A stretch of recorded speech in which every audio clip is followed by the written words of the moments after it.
Hello everyone, আসসালামু আলাইকুম। আসলে আমি কখনো ভাবি নেই এইভাবে তোমাদের সামনে আসব। গতকালকের থেকে আসলে মনটা এত খারাপ, কি বলবো, যে মনটা খারাপের কারণ হচ্ছে আমার বোন, ঠিক আছে, যে কিনা 5 বছর আগে, তখন খুবই ছোট, আমরা তাকে কখনো কোনো দিক থেকে সাপোর্ট করি নাই। তো ফার্স্ট টাইম ও নিজে থেকে পেজ খোলা, সব কিছু করা নিজের দায়িত্ব করছে। তো সেই বোনের পেজটা গতকালকে থেকে নাই।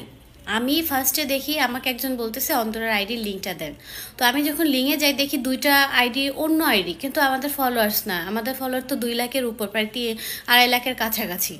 তখন আমি ফোন দিলাম যে দেখ তো আমাদের পেজে কি হয়েছে, আমার মেঝো বোনকে বললাম যে একটু দেখো তো আমাদের পেজটা পাচ্ছি না কেন।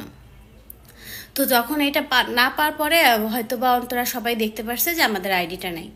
কে বা কারা ক্ষতি করছে এটা আজও জানি না। যাই হোক, একজনের রিজিকে হাত দেওয়া, রিজিক রিজিক জিনিসটা কিন্তু অনেক বড়। আর সে যে আমার বোন দিন রাত কষ্ট করে একটা শপ ওপেনিং করছে, একটা মেয়ে মানুষে একটা আজকালকার ছেলেরাও এতটুকু পারে না, ঠিক আছে, যে কিনা বাবা মা ভাই বোন সবার সুখের জন্য এত কষ্ট করছে। আমার বোন, আমি জানি, লাইভে যখন আসছে ও কখনো কান্না কারোর সামনে করতে পারে না। ও অনেক স্ট্রং একটা গার্ল, ঠিক আছে, ও অনেক স্ট্রং, ও নিজের থেকে অনেক শক্ত।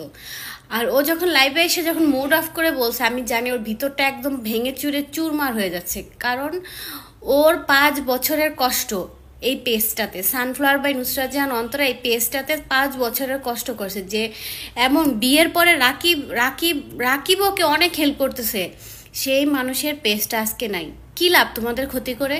কোনো লাভ আছে? একজনের রিজিকে হাত দিয়ে লাভটা কি? আমি তো এটাই বুঝি না। আমার বোন মন থেকে একবারে ভেঙে গেছে। গতকালকে থেকে এই পর্যন্ত আমি এখন তোরই মাথা উঠায় দাঁড়াতে পারতেছি না যে আমার বোনের মুখটা এত ছোট হয়ে গেছে, যে কিনা সবসময় তোমাদের সামনে হাসি খুশি থাকে। সে কান্না করতে পারে না, কারোর সামনে কান্না করতে পারে না, কিন্তু তার মনে অনেক কষ্ট। সে কষ্টটা পাওয়ার রিজনটাই হচ্ছে ক্ষতি। কেন ক্ষতি করো তোমরা? তোমাদের লাভটা কি ক্ষতি করে? একজনের রিজিকে হাত দিয়ে কি লাভ? যে কিনা এত কষ্ট করতেছে দিন রাত, একটা মেয়ে মানুষে, তাকে তো সেলুট করা উচিত আমাদের। আর তা আমার বোনের উপর এত অত্যাচার সব সময়, বিয়ের পর থেকে একটা না একটা ঝামেলা আসে আমার বোনের লাইফে।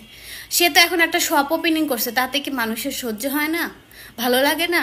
মানুষের তো আলহামদুলিল্লাহ বলা উচিত, শুকুর করা উচিত যে একটা মেয়ে মানুষ এত।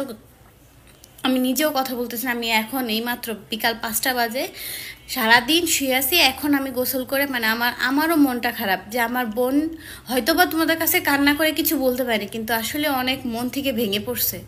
ক্ষতি করে কোনো লাভ নাই তো, কারো ক্ষতি করে কোনো লাভ নেই। আমরা আমরা কখনো কারো ক্ষতি চাই না। যে যে কাজটা করছে আল্লাহ তার হেদায়েত দান করো, তার রিজিক যেন খুলে দেয়, সে যেন অন্য কারো ক্ষতি না করতে পারে। তাকে আল্লাহ ভরপুর টাকা পয়সা দিক, যাতে সে নিজে সুখী থাকে, ভালো থাকে, যাতে সেই সেই ভালো থাকাটাই ভালো, আমাদের কাছে ভালো। আমরা চাই না অন্য অন্য কারো রিজিক নষ্ট করতে, চাই না। 5টা বছর একটা মেয়ে, 5টা বছর একটা পেজটা দাঁড়া করছে। কোথার থেকে ড্রেস আনবে, কি ডিজাইন বানাবে, কোনটা করবে, এমনকি ডিজাইন কপি করে অন্য এক জায়গা থেকে যায়। বোন আমার কখনোই শান্তিতে নাই। সারা রাত এডিট করছে, সকাল 6টায় ঘুমাইছে। সে মানুষ 11টার সময় এসে উঠে দেখে তার আইডি নাই। তার কেমন লাগবে? কেমন লাগবে তার? আপনাদের কেমন লাগবে? আপনাদের মনের ভাব ভাব প্রকাশ করেন তো, প্রকাশ করেন আপনাদের মনের ভাব। আমার তো কথা বলারও শক্তি পাচ্ছি না। আমি কখনো এই ধরনের কথা কখনো কাউকে বলতাম না, কারণ আমার বোনের কষ্ট দেখে আমি আর সহ্য করতে পারতেছি না। এটা খুবই একটা কষ্টের ব্যাপার। আপনাদের সামনে কান্না করলে আপনারা মানুষকে বিশ্বাস করবেন, কান্না না করলে কাউকে বিশ্বাস করেন না। আর কিছু নাই, সবাই দোয়া করবেন যাতে আমাদের আইডিটা আমরা ব্যাক আনতে পারি। আর যারা আমাদের এরকম ক্ষতি করছে, আল্লাহ যাতে তাদেরকে রিজিক খুলে দেয়, ভালো থাকার হেদায়েত দান করুক, তারা আরো ভালো কিছু করুক।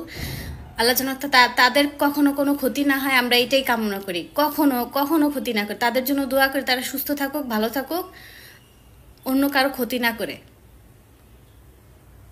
সবাই একটু দোয়া করে দিবেন আমাদের সবার, আমার বোনের জন্য, যেন মন থেকে স্ট্রং থাকে। ও এখনো ভেঙে পড়ে নাই, ভেঙে যেতে না পারে।